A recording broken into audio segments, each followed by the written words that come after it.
Welcome to the Her Story Circle podcast, the podcast that brings you the extraordinary tales of everyday women who are changing the world.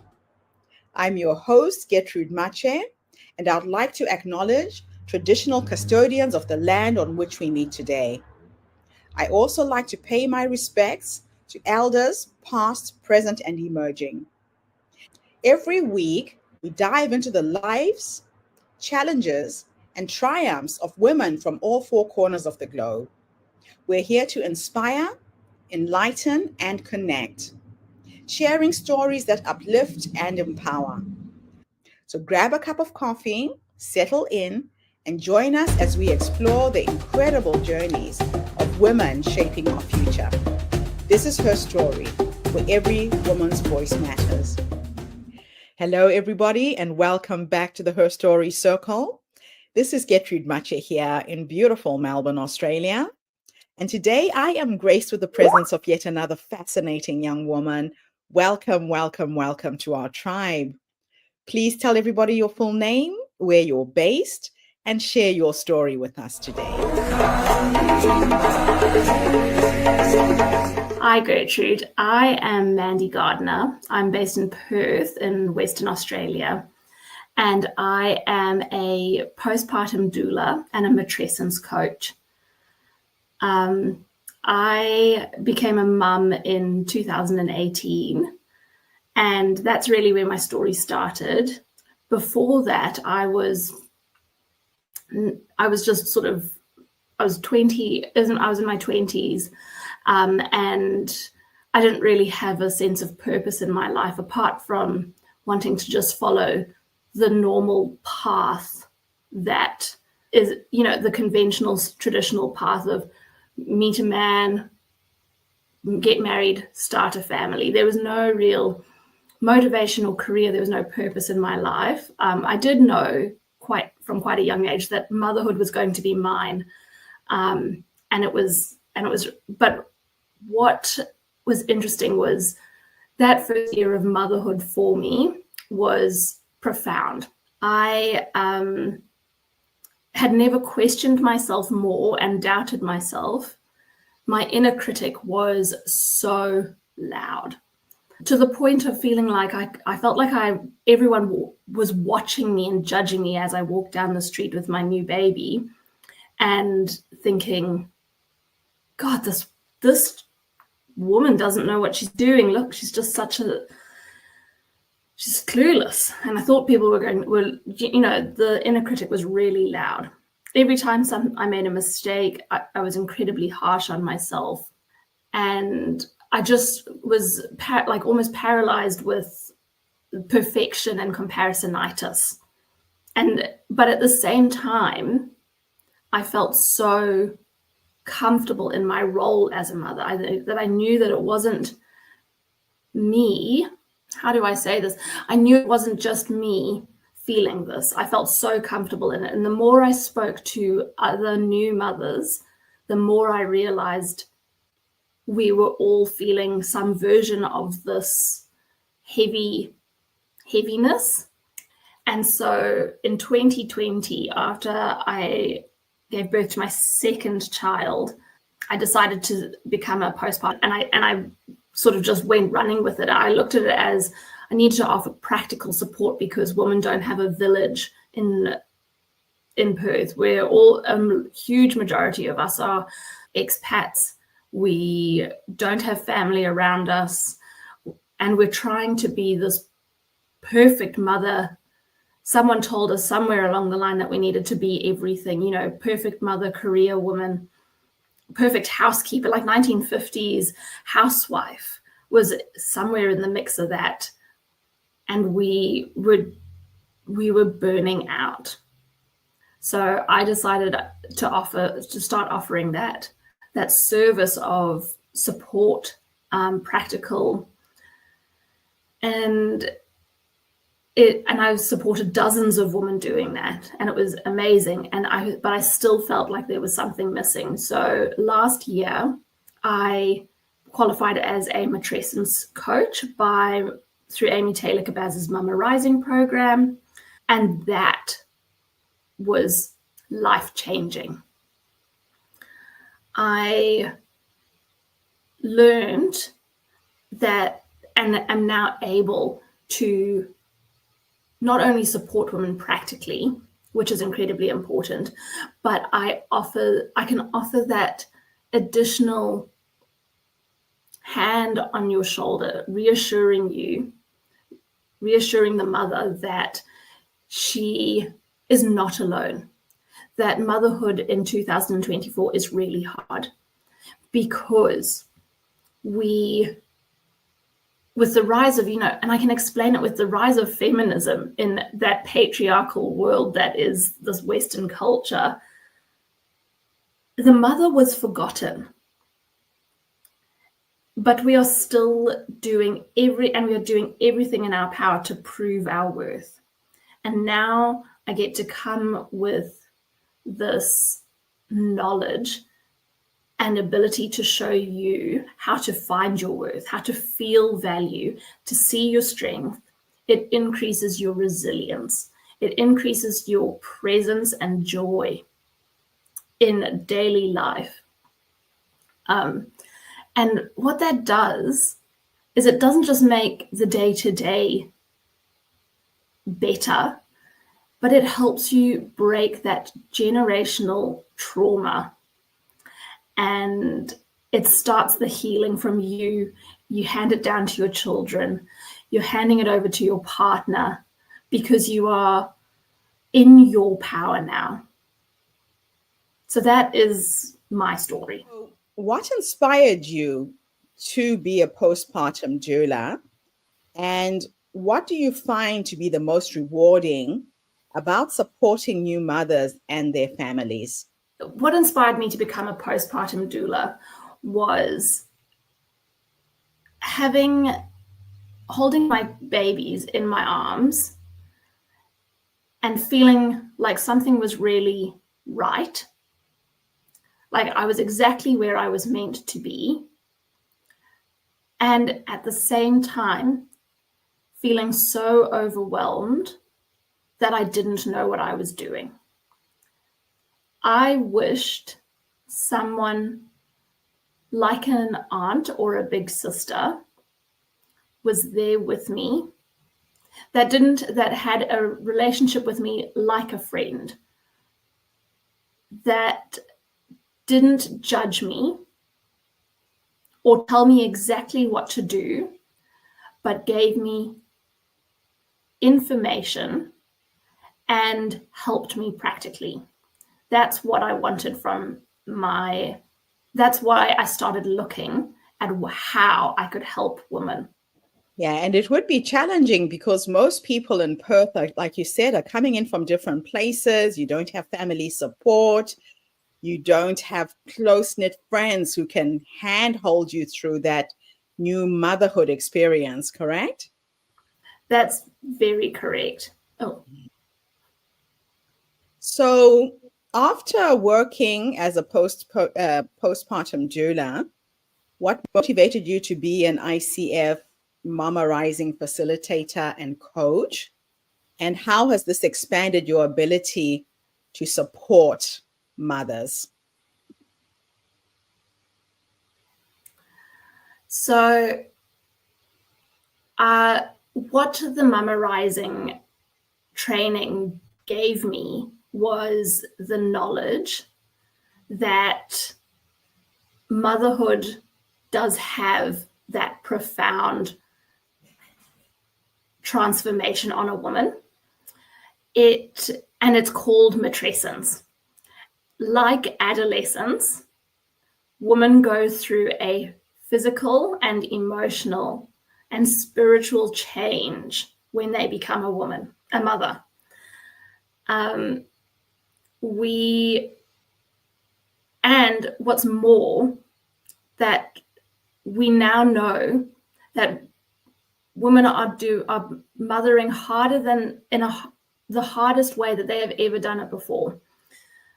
We are alone. We are trying to keep careers that we've never worked so hard in our lives for. We've got this expectation on ourselves and by society that We need to be career women to be something. We need to be productive to prove our worth. We need to have our perfectly clean house, perfectly behaved children. We are never meant to lose our temper. We're never meant to feel resentful. And so that training gave me the knowledge and understanding that we're in a system that's designed to set us up to fail.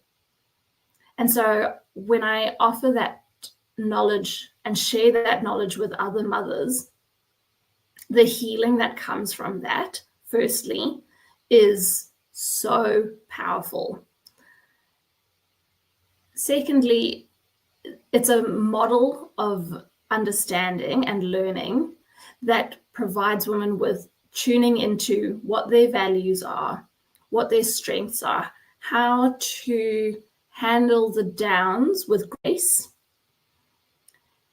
how to trust in themselves and in their spiritual belief that everything will be okay, and that they know, they have an inner knowing that they have got this. It helps them parent, partner, love, have relationships with a confidence and a confidence and a power that they get to live their life exactly as they are, with beautiful acceptance. And that is so, so necessary for young mothers these days. Now, how do you help mothers find the balance between taking care of their families and prioritizing their own self-care without feeling guilty? And I'm not going to disappear now. We're just going to do it side by side. We start looking at what that guilt is. Why do you feel it? A lot of women base their worth on what they achieve. You know, before we become mothers, most women have some form of a career, whether it's a corporate high-flying job or it's working in retail. We all have tick boxes and KPIs that we get to measure ourselves by. And when we have a parent or a loved one patting us on the back, we go to school, we get a report card, we're told we're doing a great job, we get a pay rise. When we become mothers, all of that disappears. And instead, we are sitting at home, usually alone, trying to settle a crying baby, trying to work out feeding, trying to perfect the nap schedule. And we look around and the house is a mess. We're still in our pajamas. Maybe we haven't brushed our teeth for the day. The laundry pile is sky high. And then our partner walks in at the end of the day when they've achieved a huge amount at work, maybe. And sometimes they might ask, what did you do today? Or we're our own judge and we do the quick panic. We know that they've got 5 minutes till they come home. So we put the baby down and we quickly run around the house trying to make some form of tidy house, like we've done something for the day, because suddenly, well, what have I done for the day? And that guilt can weigh on us. We can talk ourselves around in circles and we can beat ourselves up about how we don't achieve anything anymore. We're not worth it. We start to resent our partner because they come in and they talk about their day and how hard it was and that they're exhausted. And we're exhausted too. And why haven't you seen that I've just kept a human alive for a day on my own? No one told me how to work out how they were tired. Yeah. And so we start pulling apart where we're putting our worth, and we start reassessing where our actual worth lies. It's in how we love. It's in what our strengths are. Are we really great at managing time? Are we really great at cooking? Do we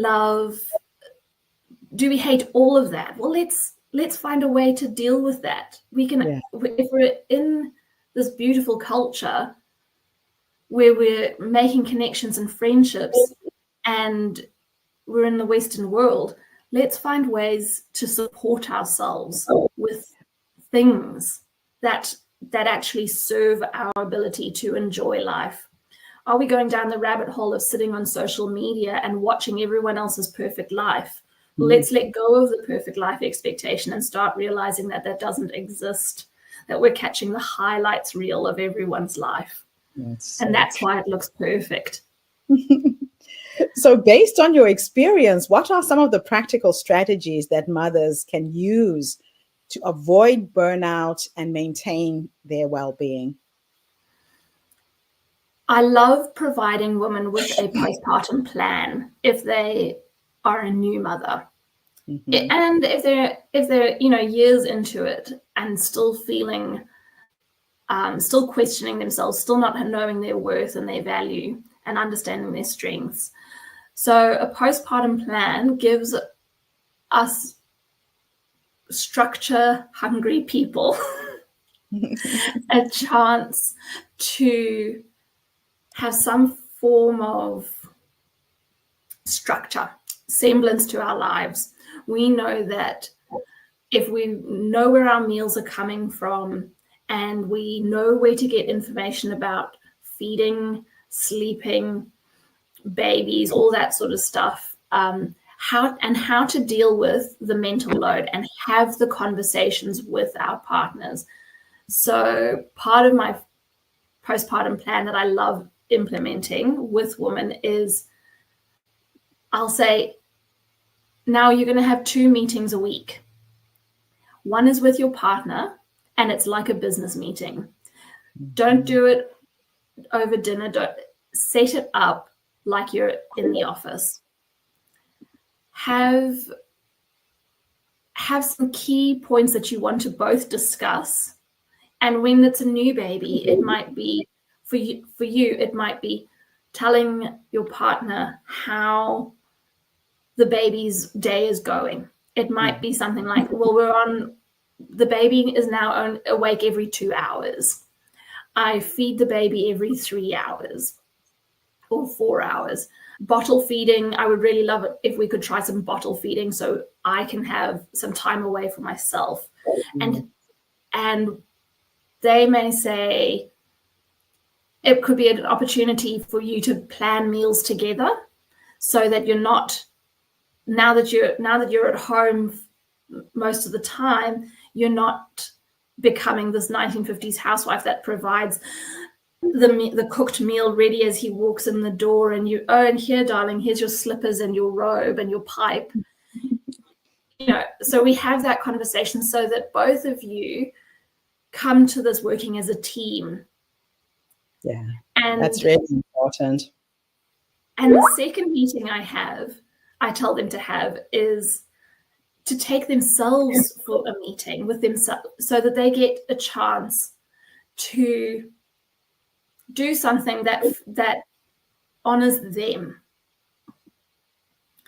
It might be in the home, it might be out the home, but I'll tell you to set yourself up with a notebook, some headphones to listen to something really soothing, or a guide.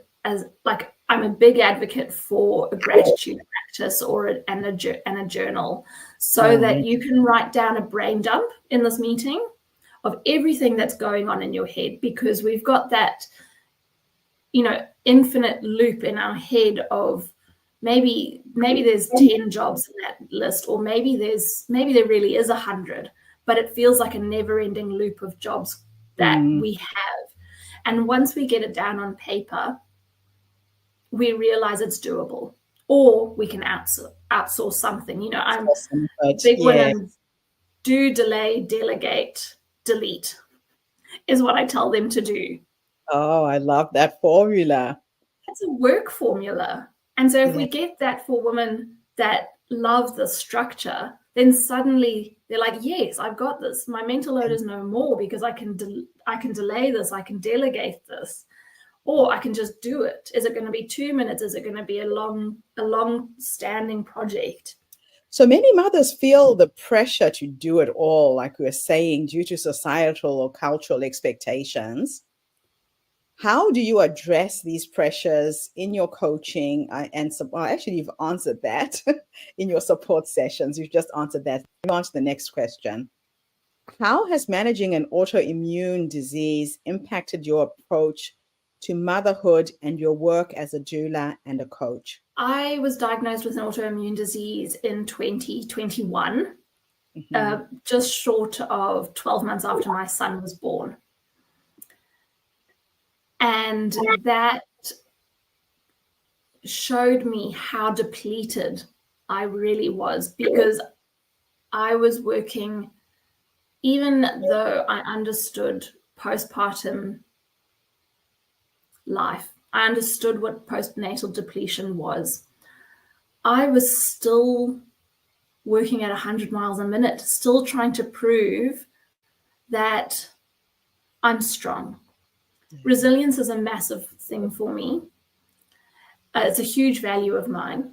And for a long time, I thought resilience came from getting through, like grit, getting through the hardship in your life, and which is not true. But I felt constantly like I just needed to grit my teeth and get on with it, put my head down. I'm exhausted, but I'm the only one in this house that can be exhausted. I must not ask for help, because once I ask for help, I feel weak. And so what that autoimmune disease did was, it was a wake-up call, and now it ensures that I take care of myself. And I can now come at every single client I have with a compassion and an empathy on a level of, I know you because this was me. Can you share a success story of a mother that you've worked with, highlighting the transformation that she experienced through your support and guidance? Great question. So this is quite a recent client of mine. She was a first-time mother. She was a business owner and had quite a successful business. And her and her partner were a beautiful team. They really supported each other. And when she had her baby, she didn't bond straight away. Baby was unsettled and cried a lot. I remember walking in to her home one day. She was exhausted. She had maybe 2 hours sleep overnight.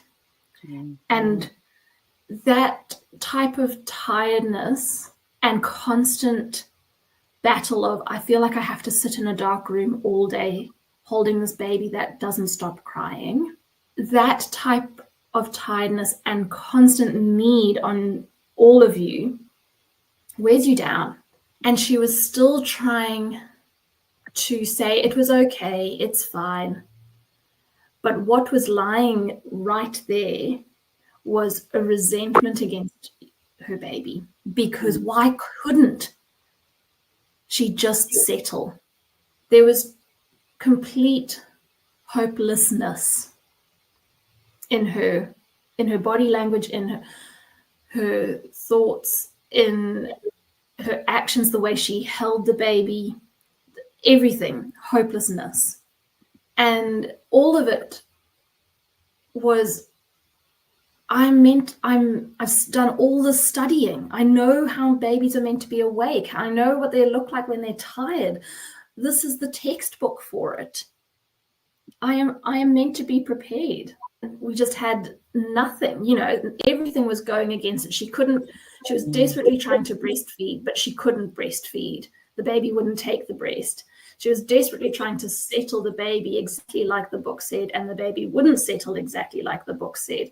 She felt like she was failing, and she was a successful woman. Her worth was completely thrown out the window.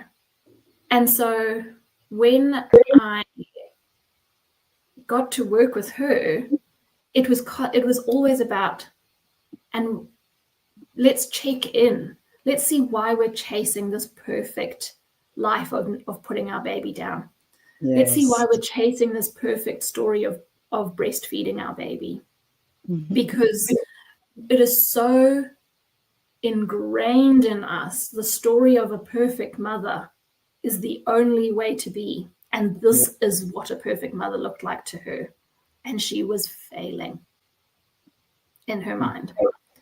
So when I helped her see that that was a myth, when we drilled into where her strengths lay, when we let go of the expectations that she was putting on herself about feeding and sleeping, it was a weight off her shoulders. I left her a month after that hopelessness, and she was a completely different woman. She was confident. She was going out with her baby. She had let go of the feeding battle, and she was feeding the baby on her terms. She had found a way to communicate with her partner on what was important and what needed to be done around the home in order to make life function. How could they do that together? How could they? And what that did was it gave her the opportunity to love her baby, because it wasn't a battle anymore. It's amazing what young moms go through these days. So what are your future goals and aspirations for your work as a doula, facilitator, and coach? And how do you plan to continue supporting mothers in new and innovative ways? A big goal of mine is to create a workshop for mothers that takes my model of understanding your values and challenging that, and at the same time creating a network of women that are going through similar experiences, either one step ahead, one step behind, or on the same sort of part of the path as you.